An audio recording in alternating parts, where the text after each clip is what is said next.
trouver la vérité dans ce monde qui veut tout oublier. Le seul récit qu'il a annoncé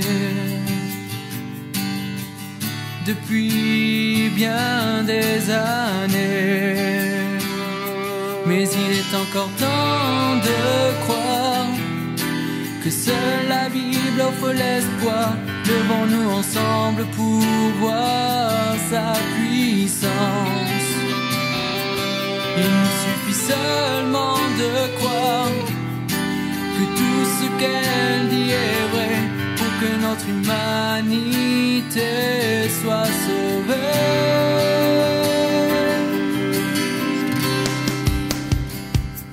Car elle seule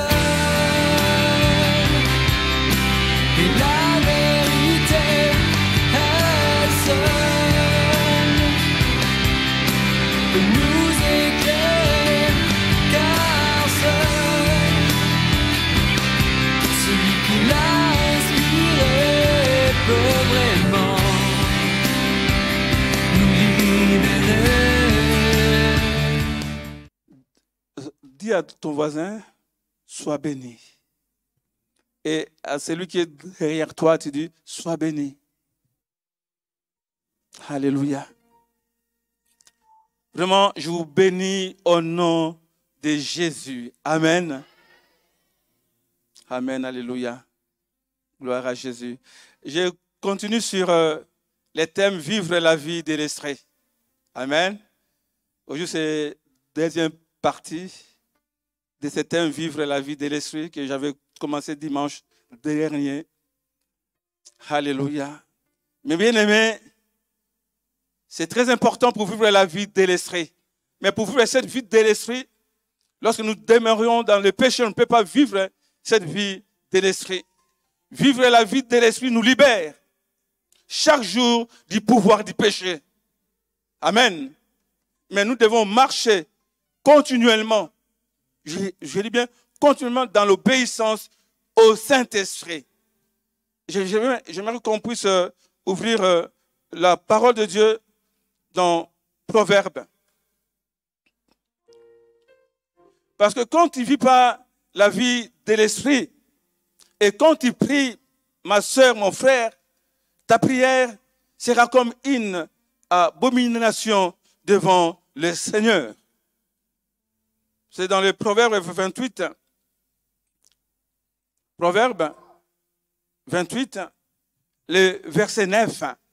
La Bible dit ceci, si quelqu'un détourne l'oreille pour ne pas écouter la loi, sa prière même est une abomination. C'est très grave, frères et sœurs. Nous qui disons que nous sommes des chrétiens, mais nous demeurions dans les péchés. On ne vit même plus selon l'esprit. Et on ne peut pas entendre quelque chose de bon lorsque nous ne marchons pas selon la volonté de Dieu. Même si dans ta vie professionnelle, tu vois la réussite, et cette réussite ne t'amènera pas dans le ciel.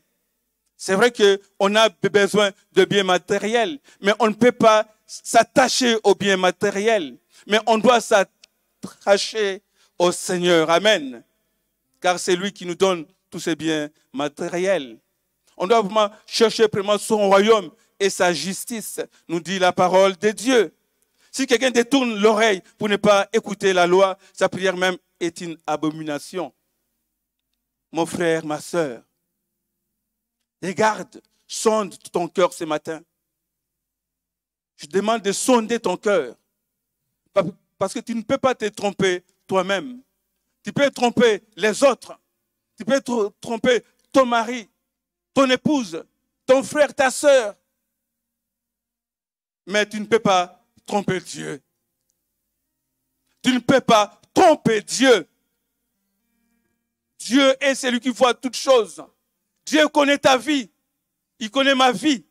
On ne peut pas faire de sorte que, en disant que Dieu ne me voit pas, tu peux te cachés devant les hommes, mais devant Dieu, nous sommes à nu. Amen. Devant Dieu, nous sommes à nu. Car Dieu voit toutes choses. Il connaît nos vies. Il connaît aussi la durée de nos vies. C'est pour cela que nous devions vraiment s'attacher au Seigneur et vivre et chercher à vivre continuellement dans les voies de Dieu. Et dans ces mêmes passages du livre des Proverbes, la Bible dit ceci, au verset 13 et 14, il dit ceci, celui qui cache ses transgressions ne prospère point. Mais celui qui les avoue et les délaisse obtient miséricorde. Pour vivre une vie de l'esprit, on doit savoir vraiment s'abandonner totalement entre les mains de Dieu. On doit vraiment être sincère devant le Seigneur. On doit être de ceux qui avouent nos transgressions. On doit les avouer et on doit les délaisser pour obtenir miséricorde ou les pardons de la part de Dieu. Et le verset 14, heureux l'homme qui est continuellement dans la crainte. On voit bien que on doit être continuellement, non seulement un instant, mais on doit être continuellement. Si réellement nous sommes nés de nouveau, nous devons s'affectionner aux choses de l'esprit. Amen. Amen. On doit aimer les choses de l'esprit. On doit s'attacher aux choses de l'esprit. Amen. Car l'attachement ou l'affection de l'esprit, c'est la vie et la paix. Et ce matin, tout à l'heure, en priant, Dieu me disait qu'il y a une personne dans ce lieu, il n'a pas la paix. Il cherche la paix. Il est troublé dans son esprit. Mais je te dis, laisse que le Saint-Esprit fasse le travail dans ton cœur. Que le Saint-Esprit vienne avec un vent violent, déraciner ce que l'ennemi avait sémé dans ton cœur. Ça a pris même des racines. Ma prière qui souffle maintenant, son souffle, ce vent impétueux, viennent maintenant dans ton cœur et déracine ce que l'ennemi a pu s'aimer dans ton cœur. Et que la semence de Dieu soit plantée à la place pour que tu puisses expérimenter la paix de Dieu. Amen. Amen. Est-ce que tu es là ce matin? Mes bien-aimés, la Bible dit, l'affection de la chair, c'est la mort éternelle, loin de Dieu. Beaucoup de gens aiment s'affectionner aux choses de la chair. Mais la Bible dit ceci, ne savez-vous pas que votre corps est le temple du Saint-Esprit qui est en vous, que vous avez reçu de Dieu et que vous ne vous appartenez point à vous-même. 1 Corinthiens 6, le verset 19, pour ceux qui prennent note. Comme j'avais dit, quand nous venons dans la maison de Dieu, on doit amener un carnet de notes. Et prendre des notes, c'est très important. Et après, à la maison, on doit revoir si c'est que le pasteur a vraiment prêché, si c'est exact, si cela est conforme à la parole de Dieu. C'est très important, on doit être comme des chrétiens des bébérés. On doit vraiment examiner la parole de Dieu. On ne doit pas dire Amen à toutes choses. Amen. Parce que le serviteur ou l'homme de Dieu, il peut aussi se tromper. La chair aussi peut prendre le dessus. Mais on doit toujours prendre des notes et examiner à la loupe de la parole de Dieu, bien sûr, et à la loupe du Saint-Esprit. Amen. En tant que chrétien, notre corps est la demeure personnelle du Saint-Esprit. Dis à ton voisin que ton corps doit être la demeure du Saint-Esprit. Dis à ton voisin, même à celui qui est derrière toi, dis que ton corps est la demeure du Saint-Esprit. Alléluia.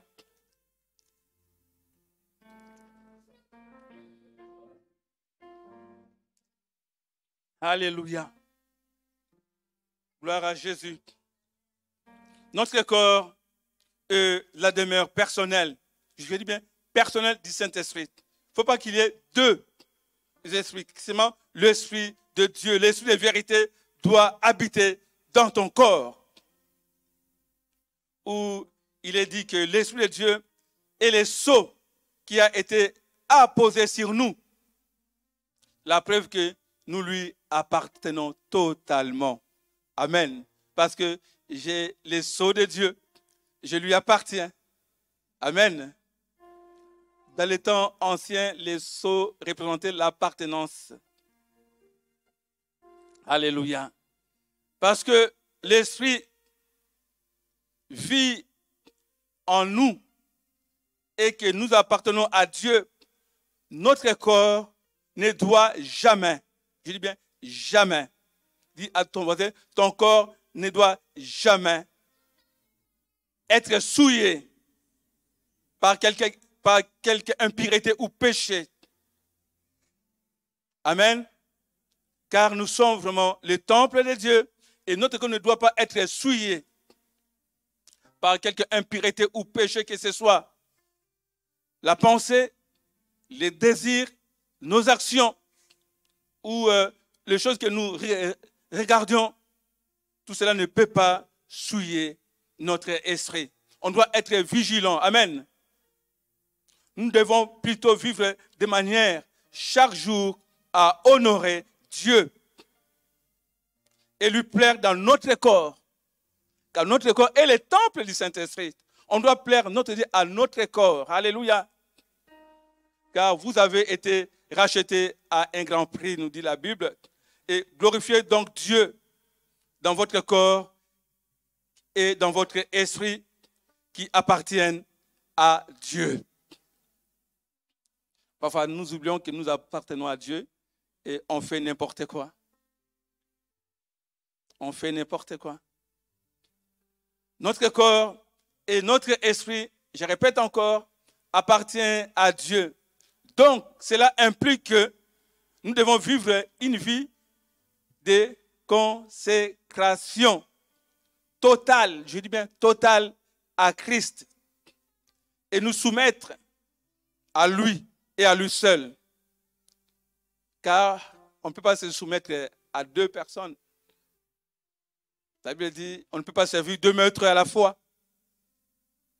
Car c'est lui qui nous a rachetés au prix de sa mort à la croix, c'est Christ. Il a donné sa vie à la croix pour toi. Car Dieu a tant aimé le monde. Il a donné. Quel amour que Dieu a manifesté pour nous à la croix de Golgotha. Il a donné. Amen.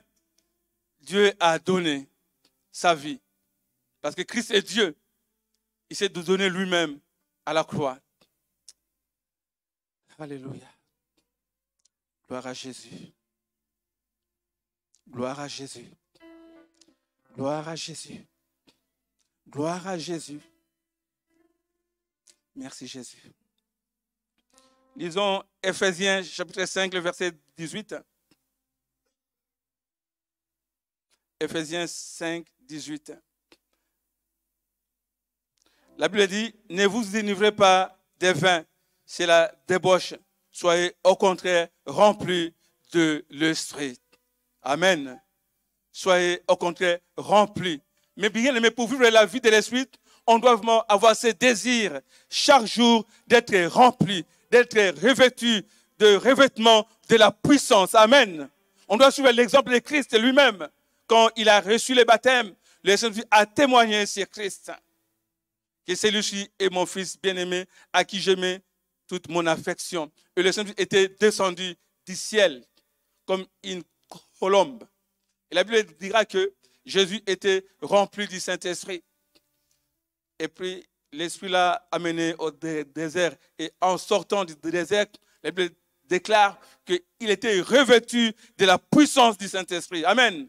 Ouais, il était rempli et après il était revêtu. On doit avoir ce désir chaque jour d'être revêtu de la puissance du Saint-Esprit. Amen. Rempli de l'Esprit. Et cette expression, rempli, soyez remplis, est utilisé à l'impératif, comme on l'a vu vendredi à l'étude biblique. Cela est utilisé à l'impératif présent passif qui exprime l'idée de continuité. Amen. À savoir être constamment rempli. Oui? On doit être constamment, chaque jour, être rempli de son esprit. Alléluia. Et pour cela, je vais pointer 6 points de cette expression. Soyez remplis de l'esprit. On doit toujours être rempli de l'esprit. Être constamment rempli. Le premier point, les enfants de Dieu doivent être constamment renouvelés pour vivre les revêtements de puissance. Chaque jour, on doit être renouvelé. Et j'aimerais qu'on puisse lire Romains au chapitre 12, les versets 1 et 2. On doit chaque jour être renouvelé. Alléluia. Notre Dieu est bon. Il veut que nous soyons chaque jour remplis à tout moment. Je vous exhorte donc, frères, par les compassions de Dieu, à offrir vos corps comme un sacrifice vivant, saint, agréable à Dieu, ce qui sera de votre part un culte raisonnable. Amen. Amen. Vous voyez, ces versets nous montrent que on doit être attaché à Dieu. On doit être attaché à Dieu pour lui plaire et lui montrer tout notre amour et notre affection. Parce que lui, il a démontré cela en donnant son Fils comme notre Seigneur et Sauveur. À la croix, il avait tout accompli pour nous. Et nous aussi, en retour, comme dit la Bible, la parole de Dieu, on doit offrir nos corps comme un sacrifice vivant, saint, agréable à Dieu. Alléluia. On ne doit pas être désagréable. On est désagréable lorsque nous vivons dans le péché. On est désagréable devant Dieu. Mais on doit être agréable devant Dieu. Et notre plus grand désir doit être de vivre dans la sainteté. Amen. Et d'être accepté par Dieu. Mais cela exige que nous nous séparions nous-mêmes du monde. Chaque jour, on doit séparer du monde. Ça demande une séparation totale du monde. Amen. Une séparation totale du monde. Et le verset 2 nous dit, ne vous conformez pas au siècle présent. C'est la suite. Lorsqu'on se donne totalement à Dieu, lorsqu'on est séparé totalement des choses du monde, et maintenant on ne doit plus se conformer à ce siècle présent, mais on doit être transformé. La Bible dit, mais soyez transformés par le renouvellement de l'intelligence, afin que vous discerniez quelle est la volonté de Dieu, ce qui est bon, agréable et parfait. Là, on voit encore le mot agréable. Amen. Dis à ton voisin, sois agréable. Amen. Pour ceux qui sont époux et épouses, qui sont assis ensemble, dis à ton époux, sois agréable à mon égard. Alléluia. Vite faire ça. Sois agréable à mon égard. Ne sois pas désagréable, chérie. Amen. Alléluia. Gloire à Jésus. Amen. On doit être agréable devant les Seigneurs. Et on doit aussi être agréable devant les frères et les sœurs. Amen. C'est très important. C'est pour cela, mes bien-aimés, nous devons nous élever contre les formes populaires de l'esprit de ce monde qui prédomine et proclamer des vérités éternelles et les justes valeurs de la parole de Dieu. Et est-ce pour la cause de Christ? Amen. Nous devons mépriser ce qui est mauvais, aimer ce qui est juste. Et le verset 9 de Romains 12 nous dit ceci, le verset 9, que la charité soit sans hypocrisie. Ayez les mal en horreur. Attachez-vous fortement au bien. Que la charité soit sans hypocrisie. Mais bien aimés, vivre la vie de l'esprit demande aussi que nous soyons honnêtes les uns et les autres. Parce qu'on ne doit pas se convaincre à ce siècle présent, mais on doit vivre dans la charité. Beaucoup de chrétiens, ils vivent avec les masques. Oh. Beaucoup de chrétiens vivent avec les masques. On met les masques, on fait semblant, on est des acteurs, mais on ne vit pas selon la parole de Dieu. Nous faisons semblant. Le mot hypocrisie, ça vient de l'ancien temps où les gens mettaient les masques pour jouer un rôle. Amen. Et parfois, souvent, entre nous, on joue des rôles. Tu n'aimes pas l'autre, mais tu fais semblant de l'aimer. Donc, tu joues un rôle devant ton frère. Et quand il tourne les dos, tu les massacres.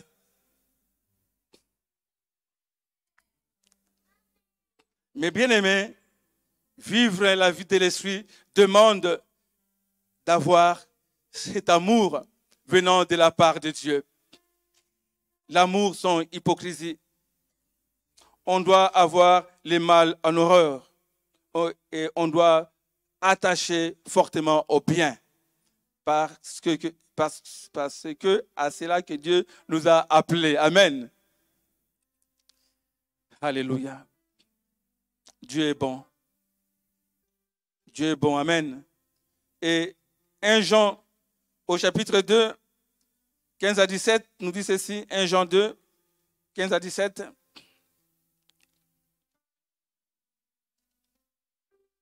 N'aimez point le monde, ni les choses qui sont dans le monde. Si quelqu'un aime le monde, l'amour du Père n'est point en lui.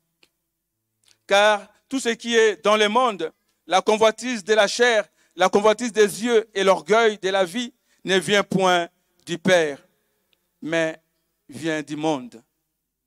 Le verset 17, et le monde passe. Amen.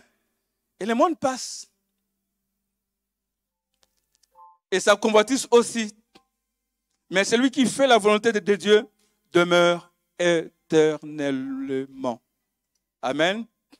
Celui qui fait la volonté de Dieu demeure éternellement.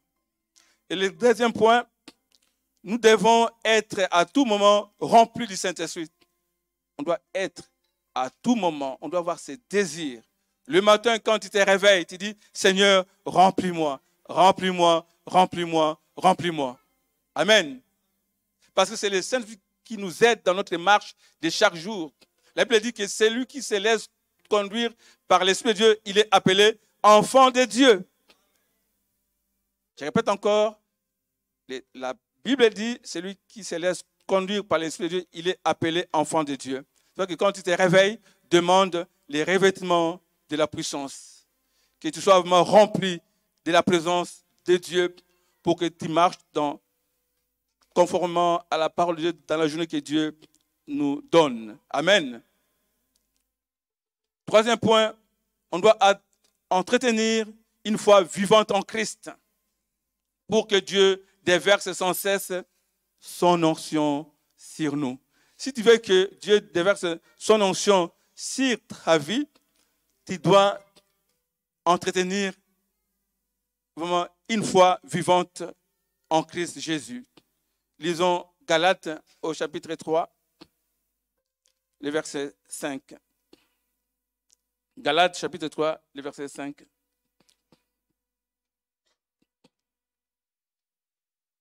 Gloire à Dieu. Amen. Est-ce que vous êtes là?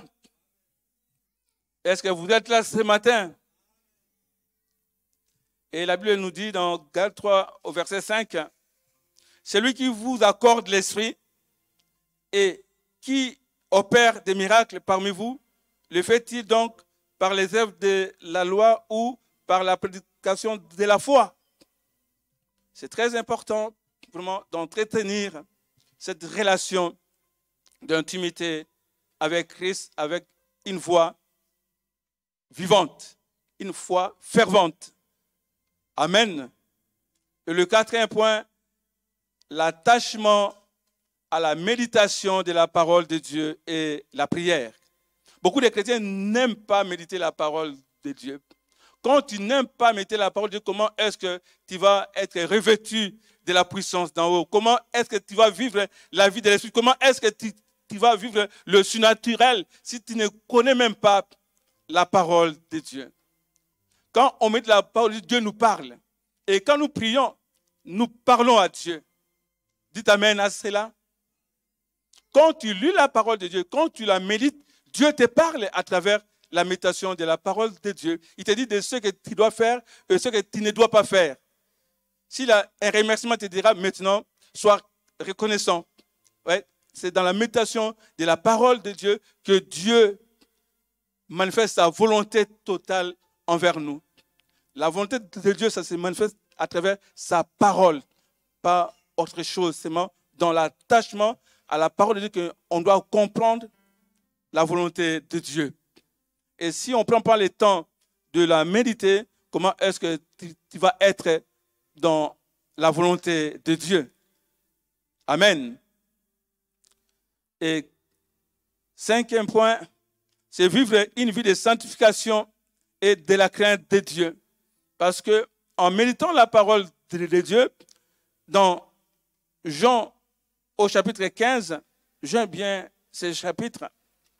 Jean chapitre 15, le verset 3 nous dit ceci. Déjà, vous êtes purs à cause de la parole que je vous ai annoncée. Ouais, donc, quand nous méditions la parole de Dieu et quand on les sert vraiment dans nos cœurs, et cette parole nous rend purs.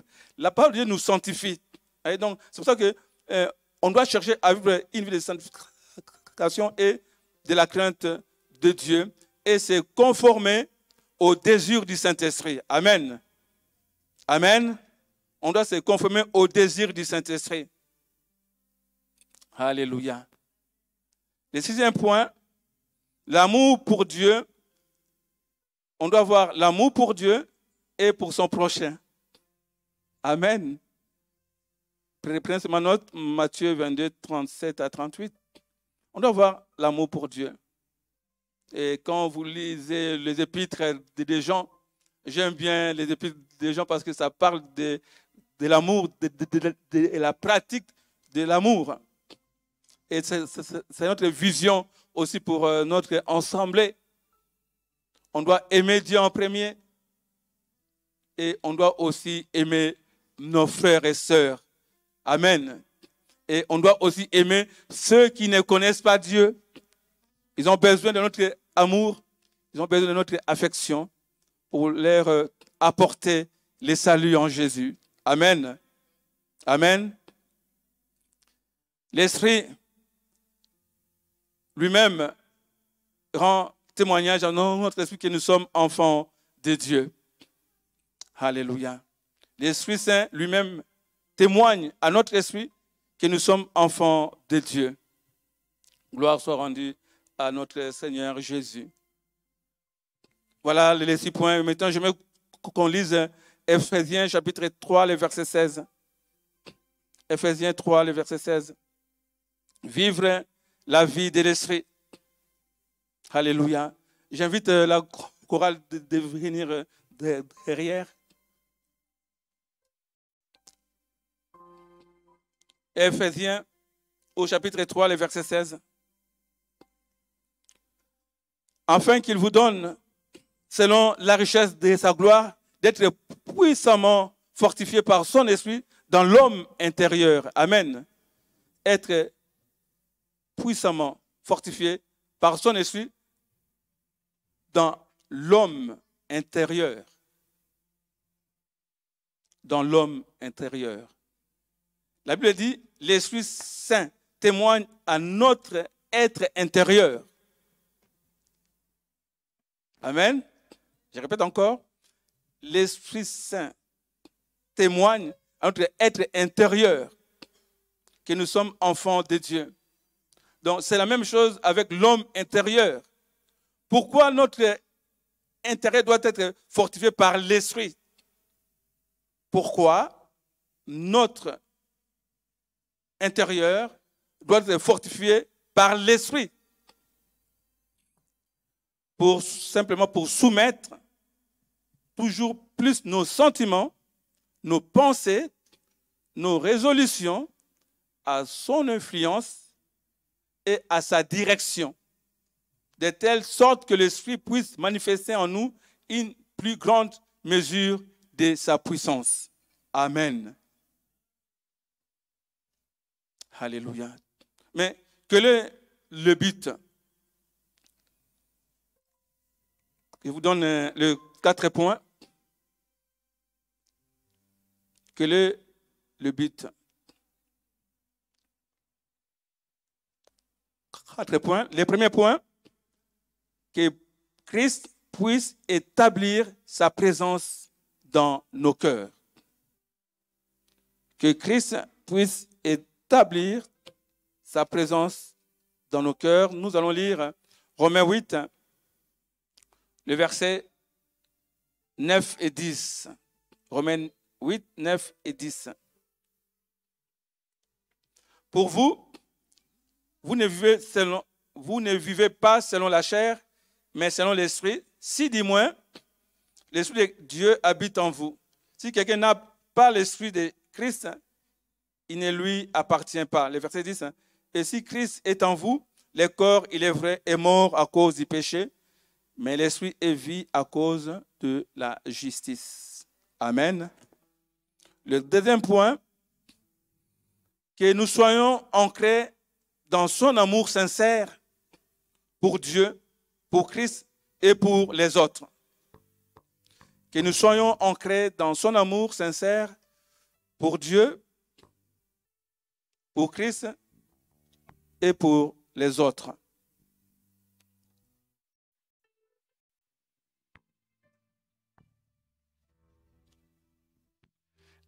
Le troisième point, que nous puissions prendre conscience de l'amour de Christ pour nous avec notre intelligence et que nous puissions l'expérimenter dans nos vies. Je répète encore le troisième point, que nous puissions prendre conscience de l'amour de Christ pour nous avec notre intelligence et que nous puissions l'expérimenter dans nos vies. On va lire Éphésiens au chapitre 3, les versets 19, les versets 18 et 19. Et je commencerai pour qu'on puisse avoir la compréhension de ces versets. On va commencer au verset 14, c'est la prière que Paul avait adressée aux chrétiens d'Éphèse. Après le verset 14, il dit ceci. À cause de cela, je fléchis les genoux devant le Père, duquel tire son nom toute famille dans les cieux et sur la terre, afin qu'il vous donne, selon la richesse de sa gloire, d'être puissamment fortifié par son esprit dans l'homme intérieur, en sorte que Christ habite dans vos cœurs par la foi. C'est ma prière aussi ce matin pour nous qui sommes là. Amen. Afin qu'étant enracinés et fondés dans l'amour, vous puissiez comprendre avec tous les saints quelle est la largeur, la longueur, la profondeur et la hauteur, et connaître l'amour de Christ qui surpasse toute connaissance, en sorte que vous soyez remplis jusqu'à toute la plénitude de Dieu. Amen. Vraiment, c'est ma prière ce matin pour tout et chacun de nous, qu'on soit fortifiés par l'Esprit de Dieu ce matin, que nous soyons renouvelés dans notre être, corps, âme, esprit. Et le dernier point, que nous soyons remplis jusqu'à toute la plénitude de Dieu, c'est-à-dire que la présence de Dieu puisse nous remplir au point de refléter le caractère et la stature du Seigneur Jésus-Christ au plus profond de nous-mêmes. Amen. Que nous soyons remplis jusqu'à toute la plénitude de Dieu, c'est-à-dire que la présence de Dieu puisse nous remplir au point de refléter les caractères et la stature du Seigneur Jésus-Christ au plus profond de nous-mêmes. C'est ma prière ce matin, que Dieu nous remplisse. Et j'aimerais qu'on chante « Je suis naturel ». Chantons ce chant. J'invite l'Église qu'on se lève, s'il vous plaît, et qu'on puisse prier, qu'on demande ce matin la plénitude du Saint-Esprit. Demande la plénitude du Saint-Esprit, parce que pour vivre la vie de l'Esprit, on a besoin de comprendre. Mais on ne peut pas vivre cela en s'attachant au péché. On doit se détacher du péché. Que chacun puisse prier. Si il y a un lien qui te lie encore avec les péchés, le Seigneur veut te libérer ce matin. Dieu veut te libérer de ces liens qui t'attachent avec le péché pour que tu puisses vivre le surnaturel de Dieu. Amen. Prions tous ensemble. Levons-nous et prions.